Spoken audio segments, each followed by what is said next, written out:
Boa noite, que a paz do Cristo esteja em todos os corações reunidos nesta sala virtual esta noite para um breve estudo do Evangelho.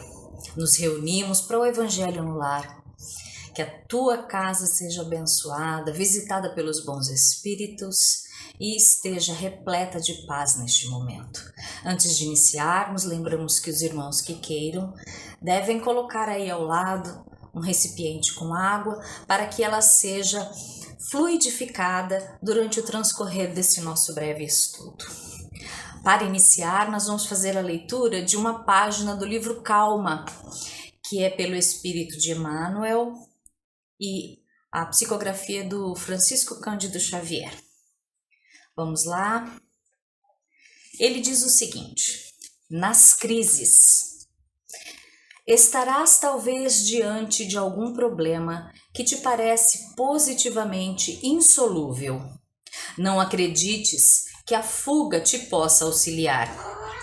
Pensa nas reservas de força que jazem dentro de ti e aceita as dificuldades como se apresentem. Não abandones a tua possibilidade de trabalhar e continua fiel aos próprios deveres. Assume as responsabilidades que te dizem respeito. Evita comentar os aspectos negativos da provação que atravesses. Ora, mas ora com sinceridade, pedindo a proteção de Deus em favor de todas as pessoas envolvidas no assunto que te preocupa, sejam elas quem sejam.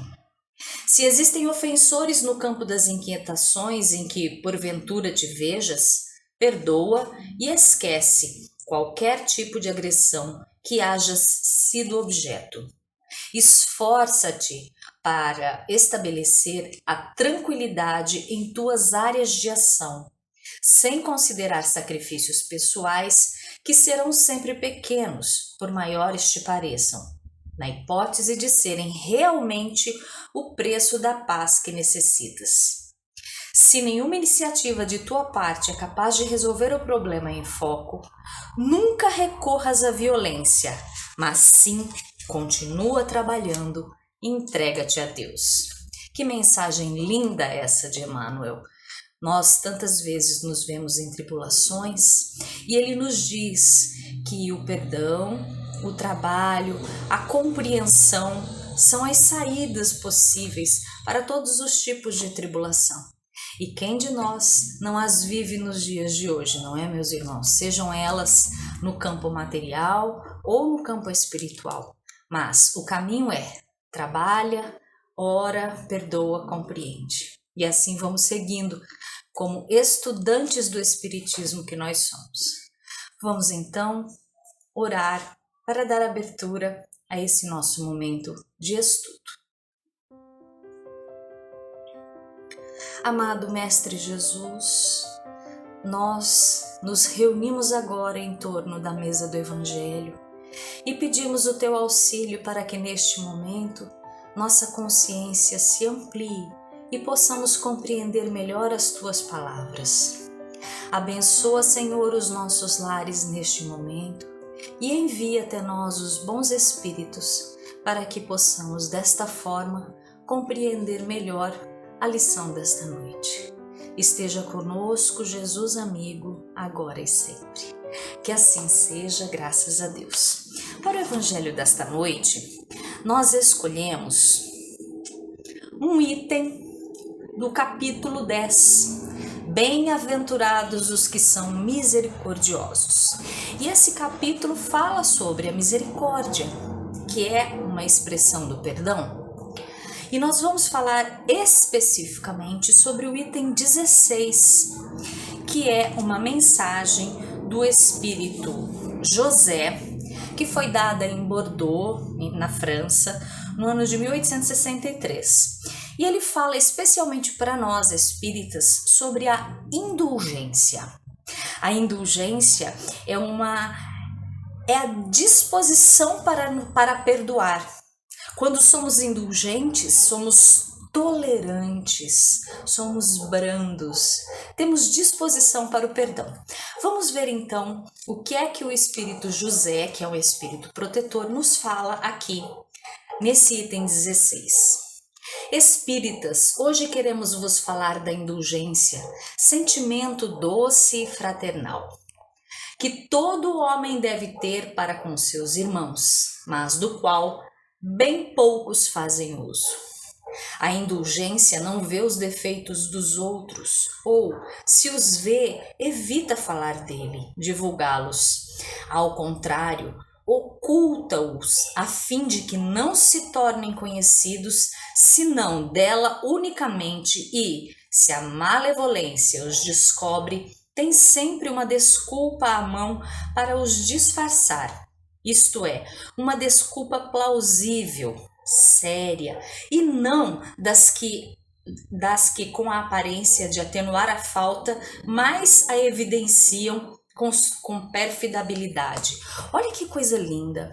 Ele diz o seguinte, que nós não devemos nos ocupar de ver a falta do nosso irmão, mas quando nós a percebemos, nós devemos calar sobre isso e não divulgá-la. Em palavras mais simples e mais cotidianas, quando nós percebemos a falha de um irmão, ao invés de sair por aí fazendo fofoca e falando disso para todo mundo, que é o que nós fazemos costumeiramente, nós nos alimentamos da fofoca. Ao invés de fazer isso, o Espírito protetor nos diz que nós devemos esquecê-las, não divulgá-las, não comentar sobre elas. E caso elas sejam comentadas, que nós devemos, se possível, desculpá-las. Mas não de uma forma leviana, criando uma historinha. Não, com um argumento verdadeiro, robusto, para que o nosso irmão não seja exposto. É justamente o contrário da fofoca. É não fazer a fofoca e não levar a fofoca adiante. Eu já vi uma vez uma postagem que dizia assim que toda fofoca morre no ouvido de alguém consciente. Então, toda vez que alguém te passa uma coisa que você sabe que é fofoca, ao invés de levar aquilo à frente, nós, cristãos espíritas, comprometidos com o ideal do Cristo, devemos calar. E, se possível, ainda perdoar. E levar o perdão para aquele que está sendo exposto de forma negativa. Mas ele continua. A indulgência jamais se ocupa com os maus atos alheios, a menos que seja para prestar um serviço. Mas, mesmo neste caso, tenho cuidado de os atenuar tanto quanto possível. Veja bem, se eu percebo que existe uma falta no meu irmão e eu posso de alguma forma ajudá-lo, alertando para aquilo, eu devo fazer, mas sem expor, sem que aquilo cause para ele sofrimento. Não faz observações chocantes, nem tem censuras nos lábios, apenas conselhos e quase sempre velados, ou seja, só entre você e o seu amigo. Quando criticais, que consequência se deve tirar das vossas palavras? A de que vós, que censurais, não faríeis o que reprovais, que valeis mais do que o culpado. Ó homens, quando será que julgareis os vossos próprios corações, os vossos próprios pensamentos e atos, sem vos ocupardes com o que fazem os vossos irmãos? Quando abrireis os vossos olhos severos apenas para vós mesmos? Sabe, nós criticamos os outros naturalmente, e isso é um erro muito grave, porque nenhum de nós conhece o interior dos nossos irmãos. Nenhum de nós conhece as razões pelas quais o amigo, o irmão age como age. Então, quando nós não usamos de indulgência para com o nosso irmão, é de se entender que nós sejamos melhores do que eles em tudo aquilo que estamos julgando. Se ele errou, nós, ao criticarmos o erro dele, damos a entender que nós não erraríamos da mesma forma. Quem de nós pode afirmar que não erraria da mesma forma? Quem de nós pode alegar que o erro do irmão nunca foi cometido por nós mesmos, ou que nunca cometeremos coisa parecida, semelhante ou até mais desastrosa? Ninguém de nós pode. Então, a indulgência nos previne de cometer esta falta, que com certeza será cobrada de nós mesmos ali na frente. Ele vai ainda mais um parágrafo. Sede, pois, severos para convosco, indulgentes para com os outros.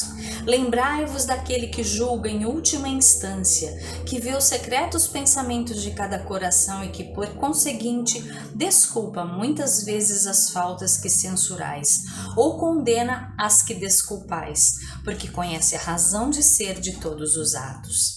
Lembrai-vos de que vós que clamais em altas vozes, anátema, talvez tenhais cometido faltas mais graves.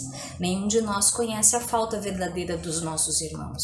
Só Deus, que vê todas as intenções, sabe o que se passa em cada coração. E sabe o porquê de cada ato cometido por cada um de nós. Quando nós dizemos para o nosso irmão anátema, ou seja, maldição, nós estamos dizendo que nós somos superiores àquilo. E eu pergunto, nós somos? Nós verdadeiramente somos? Então, quando ele diz, sede, pois, severos para convosco, indulgentes para com os outros, ele quer dizer assim, vigia a si próprio, busca não errar, seja perseverante na sua vontade de não errar. Você não precisa se condenar a cada ato equivocado da sua parte, mas busque não errar. Seja severo consigo, ou seja vigilante consigo. E com o teu irmão, perdoa. Você não conhece o que vai dentro da alma dele. Você não sabe o porquê dele cometer este ou aquele ato. Simplesmente perdoa. Se ele estiver realmente equivocado, ali na frente ele mesmo vai se acertar com a própria consciência. É da lei. E ele finaliza assim. Sede indulgentes, meus amigos, porque a indulgência atrai, acalma, ergue, ao passo que o rigor desanima, afasta e irrita. Quando a gente quer ajudar alguém, ao invés de ser severo, de brigar, de gritar, acolhe, abraça, fale amorosamente, porque isso é que faz com que você se aproxime do seu irmão, que as tuas palavras, que se realmente tiverem uma intenção positiva de ajudar, vão chegar até o coração dele. Que a indulgência possa ser a cada dia mais presente na nossa vida. Que Jesus possa nos abençoar e nos orientar nesse sentido. Vamos então fazer a oração para finalizar o nosso estudo da noite. Mestre Jesus, as doces palavras do teu Evangelho caem sobre nós como um bálsamo. E nós te rogamos, tende piedade das nossas faltas e permita que todos os dias possamos ser indulgentes para com nossos irmãos, sendo então vigilantes para com nossas faltas, para que nós possamos perceber a trava em nossos olhos e não o cisco no olho do nosso irmão. Ó Jesus, abençoa nosso lar, fluidifica as águas que estão sobre as nossas mesas, para que elas sejam um verdadeiro remédio para nosso corpo e para nosso espírito. Abençoa nosso desejo de melhora e esteja conosco agora e sempre. Que assim seja, graças a Deus. Muito obrigada, meus irmãos, pela companhia e que Deus nos proporcione oportunidade de estarmos juntos em outros dias. Boa noite.